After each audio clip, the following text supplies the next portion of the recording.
பிரச்சனை நம்ம நடத்தி விடலாம் என்று சொல்லி பிரச்சனைக்காக நம்ம ஜெபிக்க கூடாது. பிரச்சனை அனுப்பும் என்று சொல்லி. ஹல்லேலூயா. அப்ப இதை தெரிந்து கொள்ள வேண்டியது அவசியமாக இருக்கிறது. ஹல்லேலூயா. தேவ ஆவியானவர் எது கொடுத்திருக்காரு? நடத்துவது. இன்றைக்கு அனைவரும் நினைக்கிறாங்க பிசாசு கூட ஒரு தேவதூதனை போல இருக்கிறான், அவனை வந்து நம்ம வாழ்க்கையில ஏன்னா நிறைய காரியங்களை ஆண்டவர்கிட்ட பெர்மிஷன் வாங்கிட்டு வந்து செஞ்சு விடுறான்னு நினைச்சு கொண்டு இருக்கிறோம். ஹல்லேலூயா. அது அல்ல. பிசாசு என்ன செய்யறான்? யோவான் 10:10 திருடவும் கொல்லவும். அப்ப எனக்கும் அவனுக்கு வித்தியாசம் உண்டு. ஹல்லேலூயா. பிசாசுடைய வேலை என்ன? அவன் சோதிக்கிறவன். அப்ப பிரச்சனை நம்ம பரிபூர்ணப்படுத்துவது கிடையாது. ஹல்லேலூயா. பிரச்சனை தேவனுடைய மக்களை நல்வழியில் படுத்துவது கிடையாது. இதை நம்ம தெரிந்து கொள்ள வேண்டும். பழைய ஏற்பாட்டில் சரி பாருங்க, புதிய ஏற்பாடு, பழைய ஏற்பாடு நிறைய இடத்துல பார்க்கலாம். நமக்கு சந்தேகம் இல்லாம ஏன்னா நிறைய பிரச்சனை வந்திருக்குது. ஏன்னா கர்த்தர்லாம் அப்படி வனாந்தரத்தில் அவங்க அடிச்சு சாகடிச்சாரு. ஏன்னா அப்ப கர்த்தர் நல்லவர்னு சொல்றீங்களே, உள்ளத்துல எப்படி அவரை நம்புவது என்று சொல்லி அநேக நம்ம உள்ளத்துல என்ன உண்டாகும்? சந்தேகங்கள் உண்டாகும். உங்களுக்குள்ள எல்லாருக்கும் உண்டாகும். ஆனால் வேதத்தை நன்றாக மனுஷனும் வாசிக்க வேண்டும். ஹல்லேலூயா. பாருங்க, ஓரல் ராபர்ட்ஸ் என்று சொல்லக்கூடிய ஒரு வெற்றுள்ள ஒரு கிறிஸ்தவ ஊழியர் அமெரிக்க தேசத்துல அவர் பாருங்க பைபிள் ஸ்கூல் படிச்சாரு. காலேஜ் படிக்கும் போது அவரால் கடைசி செமஸ்டருங்க என்ன பெரிய படிச்சு கடைசி செமஸ்டர் படிக்கணும். கடைசி செமஸ்டர் கட்டுவதற்கு பணம் கட்ட முடியல. பணம் இல்லை, படிப்பையே விட வேண்டிய ஒரு சூழ்நிலை. ஆனால் பிற்காலத்திலே அவர் என்ன செய்தாரு? பெரிய ஆயிரக்கணக்கான ஏக்கர்ல பெரிய ஒரு யூனிவர்சிட்டி, ஓரல் ராபர்ட்ஸ் என்ற யூனிவர்சிட்டியை ஆரம்பித்து அதுல மட்டும் 250 ப்ரொஃபசர், பிஹெச்டி படிச்ச ப்ரொஃபசர், 2500 டீச்சர்ஸ் உள்ள ஒரு பெரிய யூனிவர்சிட்டியை அவர் வச்சு நடத்துறார். ஹல்லேலூயா.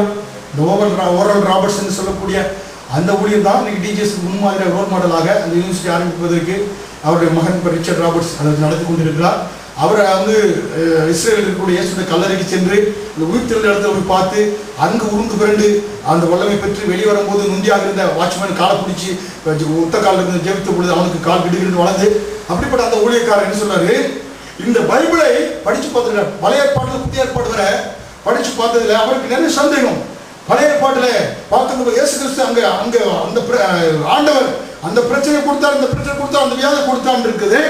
ஆனால் புதிய ஏற்பாட்டுக்கு வருகின்ற பொழுது இந்த 4 சுவிசேஷங்களை படிக்கின்ற பொழுது அதுல கர்த்தர் எங்கேயாவது யாரையாவது பிரச்சனை கொடுத்தாரா? இல்ல மரித்து போன தேடி உயிரோடு எழுப்பினாரு, எந்த அன்பாகவே இருந்தாரு. அப்ப பிதாவானவரும் குமாரனானவரும் ஒன்று, மூன்று தேவர்களும் ட்ரையூன் காடு. அது நமக்கு வெவ்வேறு தேவன் என்பது கிடையாது. அந்த சக்தி உங்களுக்கு நம்ம திருச்சபையினுடைய விஷன் மிஷன் எல்லாம் தான். புரியுங்களா? நமக்கு 3 தேவர்களும் வேற தேவன் கிடையாது.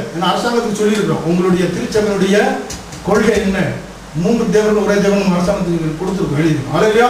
இந்த 3 தேவர்களும் ஏன்னாக்க தண்ணியை போல வித்தியாசமா இருந்தாலும் தண்ணி லிக்விடா இருக்கு, சாலிடா இருக்கு, எவாப்பரா மாறுதுல.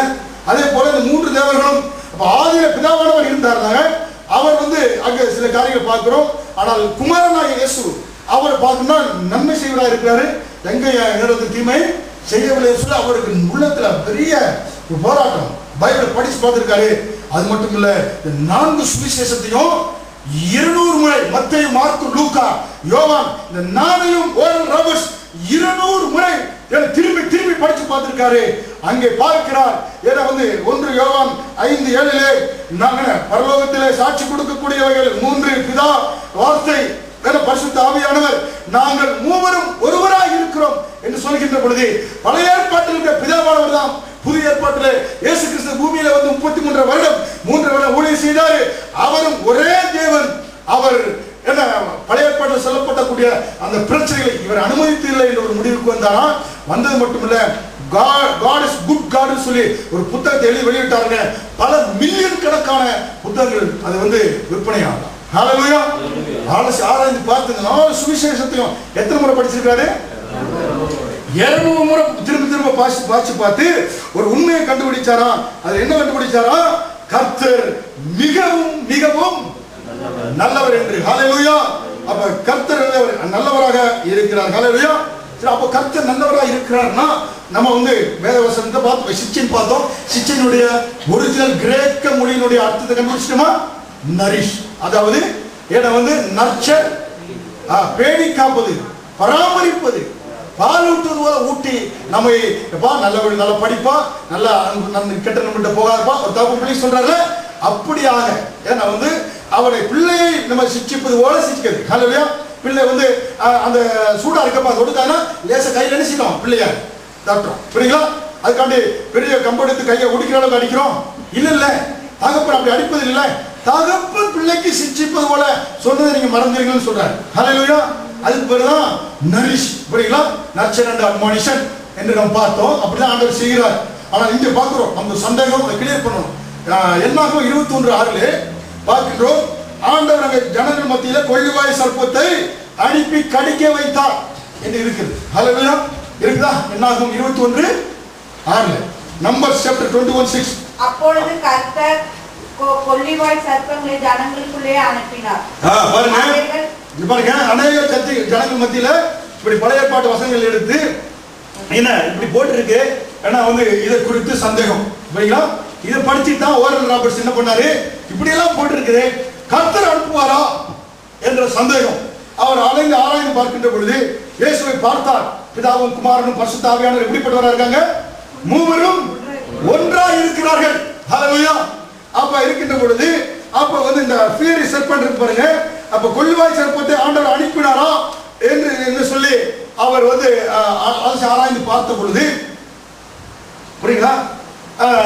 இன்னைக்கு அநேகர் நினைக்கிறாங்க ஆண்டவர் என்னப்பா, ஏன்னா வந்து நீ பாக்குறாரு கர்த்தர் ஒரு ஆள் சரியில்லைனாக்க பாக்குறாரு, இவன் ஆள் சரியில்லைப்பா, இவனை திருத்தணும், இவனுக்கு என்ன இவனை பார்த்து ஒரு 4 பாம்பு அனுப்புப்பா, கூட அனுப்புப்பா, 4 பாம்பு 4 கூட அனுப்பு, இவன் பாம்பு கடிக்கிட்டு நினைச்சு ஆண்டவருக்குள்ள வெண்கல சர்ப்பத்தை பார்த்த மாதிரி நோக்கி பார்ப்பான் அப்படின்னு இல்லை. பரலோகத்துல ஆண்டவர் அங்க பாம்பை பெட்டி பெட்டியா வச்சிட்டு இருக்காரு. எவன் சரியில்லை அவனை பார்த்து ஒரு 10 பெட்டி அனுப்பப்பா அப்படின்னு ஆண்டவரு அனுப்புவது கிடையாது. ஹல்லேலூயா. என்கிட்ட இருந்தா தானே அதை அனுப்ப முடியும். ஹல்லேலூயா. பரலோகத்துல பாம்பு இல்லை, பாம்பு பெட்டி இல்லை, ஆண்டவர்கிட்ட பாம்பு இல்லை. அப்ப எப்படி ஆண்டவர் எங்க பாம்பு அனுப்புனாரு? ஹல்லேலூயா. அதுதான் பார்க்கணும். இதெல்லாம் கிளியரா தெளிவா தெரிஞ்சாதான் ஒரு நம்ம வாட்டி நம்ம வந்துகிட்டு ஆண்டவர் பாரு ஆனா வந்து, புரியுங்களா? நானே நினைக்கிறோம், நீ பாரு, நீ வேஸ்டியா, நான் போய் 7 நாள் உபவாசம் இருக்கேன் பாரு, கை காட்டு உளுந்துவோம் அப்படின்னு விசுவாசி பேசிட்டு இருந்திருக்கிறான். ஹல்லேலூயா. புரியுங்க. அப்ப வந்து பாருங்க, அப்ப வந்து கர்த்தர் வந்து பாருங்க பரலோகத்துல பாம்பு ஒண்ணு வைக்கல ஆண்டவர். ஹல்லேலூயா. பரலோகம் தங்கமயமான ஒரு சொர்க்க பூமியாக இருக்கிறது. ஹல்லேலூயா. அப்ப இந்த சர்ப்பங்கள்லாம் ஏற்கனவே சாபக்கேடான உலகத்திலே இந்த வனாந்தரத்தில் ஏகப்பட்ட சர்ப்பங்கள் கிடந்து அங்கு இருந்தது, கொள்ளிவாய் சர்ப்பங்கள். ஹல்லேலூயா. கொள்ளிவாய் சர்ப்பம் ஏகப்பட்ட கிடந்ததுனாலே ஏன்னா வந்து இது மனுஷனுடைய பாவத்தின் நிமித்தமாக பல தீமைகள் பூமியில வந்த பொழுது இந்த கொள்ளிவாய் சர்ப்பம் ஏற்கனவே கணக்காக எங்க இருந்தது? பூமியிலே இருந்தது, வனாந்தரத்தில் இருந்தது. ஹல்லேலூயா. அப்ப வந்து பாருங்க, இது அநேகருக்கு தெரியல. நாம் யார், கிறிஸ்துவுக்குள் நாம் யார், நமக்கு என்ன கொடுக்கப்பட்டிருக்கு, நம்மால என்ன செய்ய முடியும் என்பது என்ன சார் நமக்கு தெரியல. ஆனா பிசாசுக்கு தெரியும். நாம் யார் என்பது பிசாசுக்கு தெரியும். தெரியுமா? வசனத்தை காமிக்க. ஹல்லேலூயா. யோபு காரியத்துல, யோபு 1:10 பிசாசு என்ன சொல்றான்? கத்திரத்துல நீர் அவனையும் அவன் வீட்டையும் அவனுக்கு உண்டான எல்லாவற்றையும் சுற்றி. இது இன்னைக்கு விசுவாசிக்கு தெரியலங்க. கிறிஸ்துவுக்குள் நான் யார், என்னை சுற்றி, என் வீட்டை சுற்றி, என் அப்பா அம்மாவை சுற்றி, என்னோட சொத்தை சுற்றி ஒரு வேலி இருக்குது, ஒரு உன்னதமான ஒரு ரத்த கோட்டை இருக்குன்னு விசுவாசிக்கு எனக்கு தெரியலங்க. பிசாசுக்கு தெரியுது. இந்த பிசாசுக்கு தெரிஞ்ச சத்தியம் இன்னைக்கு விசுவாசி தெரிஞ்சா எல்லாரும் நல்ல விசுவாசியா மாறி இருப்பாங்க. ஹல்லேலூயா. பிசாசு சொல்றான், அவன் தொட முடியல, அவனையும் அவன் வீட்டையும் அவனுடைய சொத்தை சுற்றி என்ன இருக்குது சொல்லுமா? விசுவாச என்னையும் வீட்டையும் உள்ளான எல்லாவற்றையும் சுற்றி கர்த்தர் வேலை அடைத்திருக்கிறார். நான் உன்னதமான ஒரு மறைவிலே இருக்கிறேன், ரத்த கோட்டைக்குள்ள இருக்கிறேன். ஹல்லேலூயா. பார்க்கலாம் என்ன வந்து இத்தனை நாளும் வாயத்தோடு சொல்லிட்டாப்ல, அதனால இனிமேலே நினைச்ச மாட்டேன், பக்கத்துல வர மாட்டேன். ஹல்லேலூயா. அப்ப நம்ம அப்படிப்பட்ட ஒரு உன்னதமான பாதுகாப்பு இருக்கிறோம்.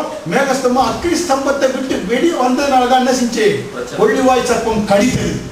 ஹல்லேலூயா. அது மட்டும் இல்ல, வாயின் பலனால் வயிறு நிரம்புங்க. ஹல்லேலூயா.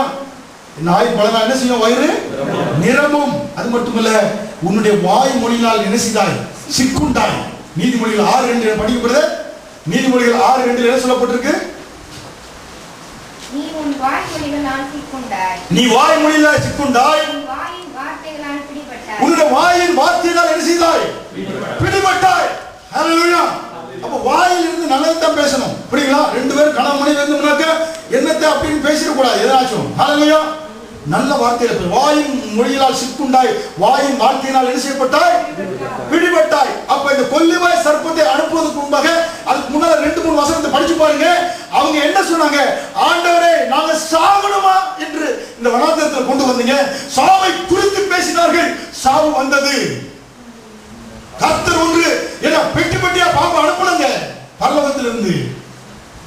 வாயின் வார்த்தையினால் வயிறு நிரம்பும். வசனத்தை படிச்சு பாருங்க. அப்படிதான் போட்டுருக்கேன். ஜனங்கள் தேவனுக்கு மோசேக்கு விரோதமாக முறுமுறுத்தாங்க. கர்த்தருக்கு விரோதமாக முறுமுறுத்தாங்க. நாங்கள் வனாந்தரத்திலே சாகும்படி நீங்கள் எங்களை எகிப்து தேசத்துக்கு வர பண்ணினது என்ன? பாருங்க, நாங்கள் வனாந்தரத்திலே சாகவா எங்களை கொண்டு வந்தது. சாவை பேசினார்கள். சாவு வந்துச்சுங்க. புரியுங்களா? அது தெளிவாக தெரிந்து வரணும். கர்த்தர் ஒன்றும் பாம்புல பெட்டி பெட்டி அனுப்புவது கிடையாது. ஹalleluya.